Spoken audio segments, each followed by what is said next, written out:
అసలు బైబిల్ ఎందుకండి?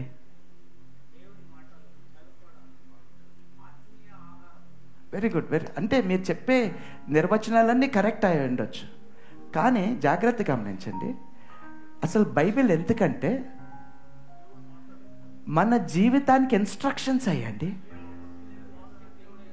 మన జీవితానికి ఇన్స్ట్రక్షన్స్ అయ్యి, నేను ఎలాగ జీవించాలో అన్నదానికి నా గైడ్ బుక్ అది.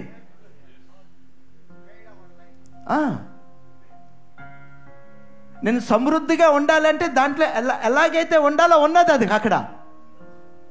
నేను ఆత్మీయంగా ఉండాలంటే ఎలాగ ఉండాలో అక్కడ ఉన్నది.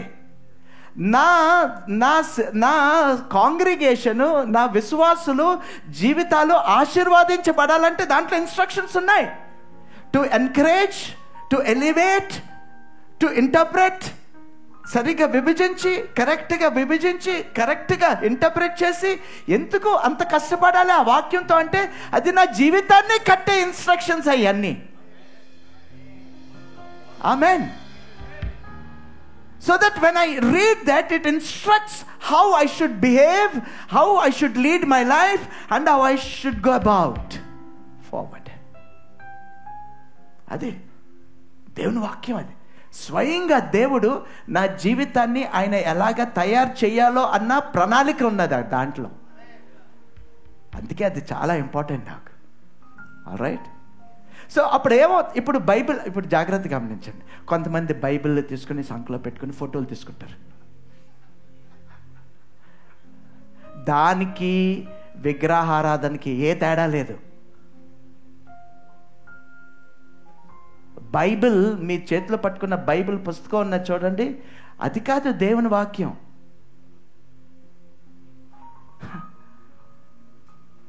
బైబిలే, కానీ అది కాదు. మా దేవుని వాక్యం అని ఫోటో తీసుకుంటాం. No no no no no. If that is called idolatry, అది విగ్రహారాధన అంటే, if that is called idolatry, I call this as బిబ్లియాట్రీ.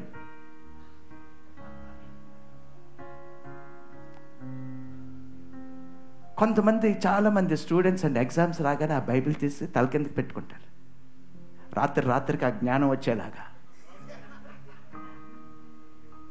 No no no. Bible is a tool. అది మనకు ఒక టూల్. ఏంటి అంటే, ఇప్పుడు జాగ్రత్తగా గమనించండి. వాక్యం చదివేస్తాం. మీకు అర్థమైందా? ఏమర్థమైంది? Okay, right. యెహోవా నా కాపరి, నాకు లేమి కలుగు. ఏమర్థమైంది? సో కొంతమంది అంటారు, ఏమర్థమైంది సార్? ఏమర్థమైంది? యెహోవా నా కాపరి. అప్పుడు నేనేమంటానంటే, నీ మొహం, నీకేం అర్థం అవ్వాలా? యెహోవా నా కాపరి, నాకు లేమి కలగదంటే అదే చెప్తున్నాను. No no no no no no no. Listen carefully. అది కాదు వాక్యం. అది కాదండి వాక్యం. ప్లీజ్ అండర్స్టాండ్, అది కాదు వాక్యం. ఎప్పుడైతే వాక్యం చదువుతామో వాక్యంలోంచి దేవుడు ఒక ప్రత్యక్షతనిస్తాడు. He gives a revelation. ఎప్పుడైతే ప్రత్యక్షత వస్తుందో, నీ బైబిల్లోంచి ప్రత్యక్షత ఎప్పుడైతే పుట్టుకుని వస్తుందో, అందరు గట్టిగా చెప్దాం, అదే దేవుని వాక్యం అందాం. అదే దేవుని వాక్యం. సో ఎంతమంది దేవుని వాక్యాన్ని ప్రకటిస్తున్నారు సండేస్? మీరు చేతులెత్తగానే మీరు చేసేస్తున్నారని నేను అనుకుంటాం, మీరు చేసేస్తున్నారని మీరు అనుకుంటాం అన్నది is not a right exercise. మీకే తెలియాలి, మనకే తెలియాలి దేవుని వాక్యాన్ని మనం ప్రకటిస్తున్నామా లేదా. చాలామంది ఏమనుకుంటారంటే, ఏమన్నదండి, ఒక పాఠ్యభాగం చదవటం, దాన్ని 3 భాగాలుగా డివైడ్ చేయటం, point number 1, point number 2, point number 3, point 1కి పాయింట్ 2కి మధ్యలో ఒక ఇలస్ట్రేషను, 2కి 3కి మధ్యలో ఇంకొక స్టోరీ, చివరికి ఒక ఆల్టర్ కాల్, అంతే కదా.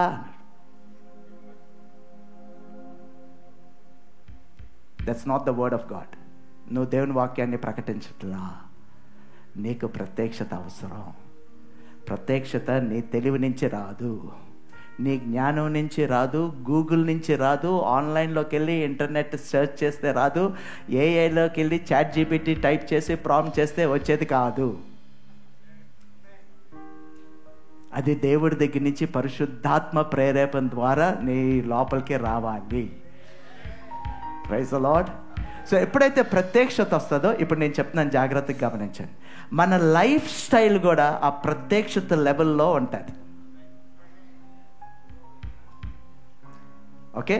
సో ఇప్పుడు లైఫ్ స్టైల్ ఎదగాలనుకోండి, ఏం ఎదగాలి? ప్రత్యక్షత ఎదగాలి. ఎప్పుడైతే ప్రత్యక్షత ఎదుగుతుందో, రెవల్యూషన్ ఇంక్రీజ్ అవుతుందో, అప్పుడు ఆ లైఫ్ స్టైల్ కూడా అదే లెవెల్కి వచ్చేస్తుంది. Amen. Praise the lord. Hallelujah. ఎంతమంది ప్రార్థన చేస్తున్నారు, ప్రభువా చర్చి కట్టాను, గోడలే కట్టాను, రూఫ్ కట్టలేకపోతాను. హలో, అంత కిందన్నీ పెచ్చులుగా ఉన్నాయి ప్రభు, ఒక ఫ్లోరింగ్ వేయాలి ప్రభు, టైల్స్ లేవు ప్రభు, ప్లీజ్ ప్రభు నాకు టైల్స్ ఇవ్వు ప్రభు, రూఫ్ ఇవ్వు ప్రభు అంటే ఒకడు వస్తాడు. ఎవడు? దేవుడు కాదు. ఒకడు వస్తాడు, వచ్చి అంటాడు, raise the fund brother. Okay, అంటే నీకు ప్రత్యక్షత లేదనమాట. లేదు. ఏ ప్రత్యక్షత లేదు? ఎందరైతే, జాగ్రత్తగా గమనించండి, ఎందరైతే దేవుని ఆత్మ ద్వారా నడిపింపబడతారో వారు దేవుని కుమారులు అనబడుదురు, దేవుని పిల్లలు అనబడుదురు. ఎంతమంది అయితే దేవుని పిల్లలు అనబడుదురో వారు దేవుని వారసులు అంటున్నాడు. ఎవరైతే దేవుని వారసులో వారు క్రీస్తుతో తోడి వారసులు అంటున్నాడు. నువ్వు వారసత్వం, దేవుని వారసత్వం నీకు వచ్చేసింది. నువ్వు క్రీస్తుతో తోడి వారసుడివి అంటే నీకంటే ధనవంతుడు ఈ లోకంలో ఇంకొకరు ఎవరూ లేరనమాట. ఆయన ఎంత ధనవంతుడు అయితే ఆయన ఎంత ధనవంతుడు, నువ్వు కూడా అలాగే ధనవంతుడివి అని నువ్వు నమ్మితే అది ప్రత్యక్షత. So I will live by that word. నేను ఆ వాక్య ప్రకారంగా నేను జీవిస్తాను.